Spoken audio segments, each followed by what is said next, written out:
Selamat pagi ibu-ibu kader semuanya. Gimana kabar hari ini? Semoga kabarnya sehat-sehat dan luar biasa ya. Nah, perkenalkan nama saya Dr. Imana Sibarani. Saya dari Puskesmas Penanggulan. Untuk ibu-ibu sudah pada kenal ya. Sebagian saya lihat di sini wajahnya sudah familiar. Sebagian mungkin ada kader-kader yang baru. Saya Dr. Imana Sibarani dari Puskesmas Penanggulan ya Bu. Nah, dalam pelatihan kita kali ini topiknya khusus tentang cara menghitung indeks massa tubuh. Nah, apa itu indeks massa tubuh? Nah, kenapa kita perlu menghitung indeks massa tubuh? Ya karena obesitas adalah salah satu faktor risiko penyakit tidak menular. Nah, bagaimana menentukan obesitas? Tentu dengan kita menghitung indeks massa tubuh. Nah, indeks massa tubuh itu dihitung dengan cara merasiokan atau membagi berat badan dalam kilogram dibagi dengan tinggi badan dalam kuadrat. Artinya tinggi badannya dikuadratkan dalam hitungan meter ya Bu, meter kuadrat. Ini dia kilogram per meter kuadrat. Jadi apa yang perlu kita persiapkan untuk menghitung indeks massa tubuh? Tentu masing-masing sudah ditentukan atau sudah ditimbang berat badannya dalam kilogram dan sudah dihitung tinggi badannya dalam meter. Jadi biasanya kan yang kita ukur pakai mikrotois itu kan tinggi badannya sentimeter ibu-ibu. Jadi harus dibagi 100 dulu supaya jadi ke meter. Ya. Nah, di sini tentu kita memerlukan kalkulator. Nah, jadi ibu-ibu kader sudah persiapkan masing-masing kalkulatornya. Nah, sebagai contoh di sini kita hitung indeks massa tubuh kita masing-masing. Nah, coba dibuka kalkulatornya. Nah, dihitung. Coba masukkan berat badannya masing-masing. Di sini saya masukkan berat badan saya 54 dibagi tinggi badan. Tinggi badan saya 1,57 ya, karena dalam meter ya. Nah, sudah dapat hasilnya, dibagi lagi dengan 1,57. Karena kan tinggi badannya kan kuadrat ya ibu-ibu. Nah, sudah dapat hasilnya. Nah, saya contohkan di sini hasil saya ya. Hasil saya di sini 21,9. Nih, 21,9. Nah, sesudah dapat hasilnya, kita masukkan dia di tabel klasifikasi IMT. Nah, ini kan sudah ada di materi edukasi kita yang sebelumnya. Di situ ada masuk dia dalam klasifikasi yang normal ya ibu-ibu ya. Karena saya kan 21,9. Nah, kalau dia 18,5 sampai 25,0 itu dia masuk kategori normal. Nah, ibu-ibu lihat punya ibu masing-masing masuk di klasifikasi yang mana. Kan ada tabel edukasi kita yang sebelumnya. Ya, ibu-ibu. Nah, jadi saya harapkan dengan kita bisa menghitung indeks massa tubuh, kita bisa menentukan pasien itu obesitas atau tidak. Karena obesitas ini merupakan salah satu faktor risiko PTM. Demikian, terima kasih. Selamat pagi buat kita semua, selamat pagi buat ibu-ibu kader semua. Puji Tuhan kita panjatkan karena kita dapat berkumpul di tempat ini lagi ya. Perkenalkan nama saya Harisma Natalita Burmini dari Puskesmas Penanggulan.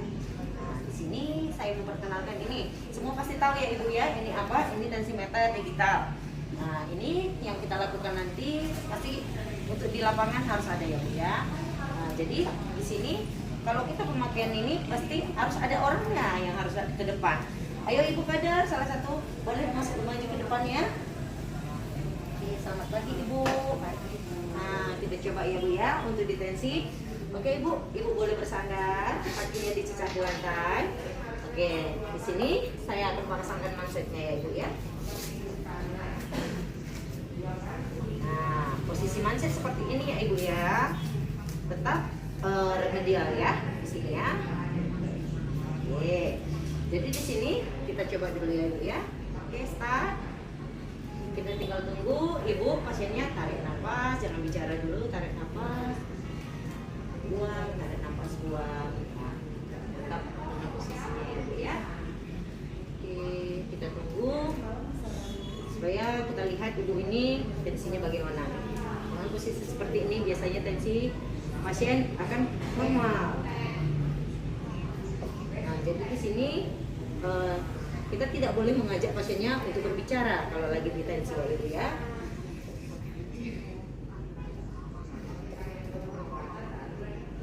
kompetensi ibu ini 89/52. Jadi ibu ini agaknya kurang tensinya rendah ya ibu ya. Oke, ibu makan tanpa apa ya bu ya, dan penambah darah. Nah, jadi di sini beginilah cara kita menensi di lapangan. Jadi nanti ibu-ibu saya harapkan selesai pelatihan ini, ibu di lapangan udah bisa melakukan penensian dengan tensimeter digital yang kita miliki di lapangan nanti ya. Terima kasih untuk ini, nanti kita lanjutkan satu persatu selesai ini ya bu ya. Terima kasih. Selamat pagi buat ibu kader semuanya. Perkenalkan, nama saya Purnama Tasoid.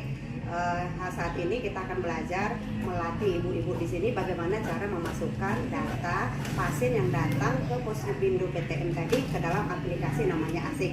Dan saya percaya ibu-ibu semuanya sudah mendownloadnya dan sudah ada di handphone Android ibu semuanya ya. Jadi yang pertama kita lihat dia di Sehat Indonesiaku. Yang kita pilih di sini screening PTM ya bu ya, itu udah pasti. Kita pilih tanggalnya, tanggal kita memasukkan atau input data tersebut. Contohnya 25 Agustus, oke. Baru kita mulai aktivitasnya. Kita masukkan nicknya. Untuk saat ini kita masukkan secara bersama aja dulu ya bu ya, dengan nick yang sama 127 121 700 876 0002. Kita cari ibu. Nah dia kan namanya langsung muncul ya ibu ya.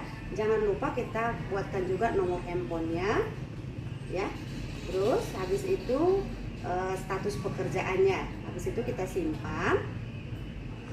Kita lihat riwayat penyakit keluarga, kita tanyakan seperti di formatnya tadi itu sudah ada ya bu ya. Kita kalau tidak kita buat semua sampai seperti apa yang sudah ada di format, baru kita pertanyakan, kita masukkan daftar ya penyakit pribadinya seperti ini.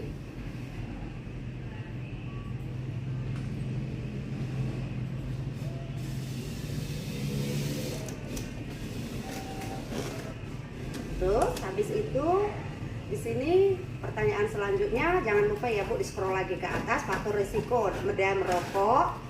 Habis itu baru dilihat lagi, kita simpan. Bila sudah semua, berat badannya tadi baru berarti kita lihat lagi di format itu kembali berat badannya berapa, contohnya 65. Terus tinggi badan 153. Lingkar perutnya berapa, 80. Tekanan darahnya berapa tadi bu, 120 ya. Pistolnya 80. Simpan, kita simpan. Baru kita lihat lagi visus mata kanannya. Nah tadi semuanya itu ada di formatnya. Kita semuanya isi di dalam, kita simpan. Terus tadi ada pemeriksaan gula, kita isi semuanya, gula, kolesterol sama asam urat. Terus kalau dia biasanya kalau yang kita masukkan itu nicknya perempuan bu, langsung dia muncul pemeriksaan IVA-nya. Di situ juga kita isi ya bu ya semuanya.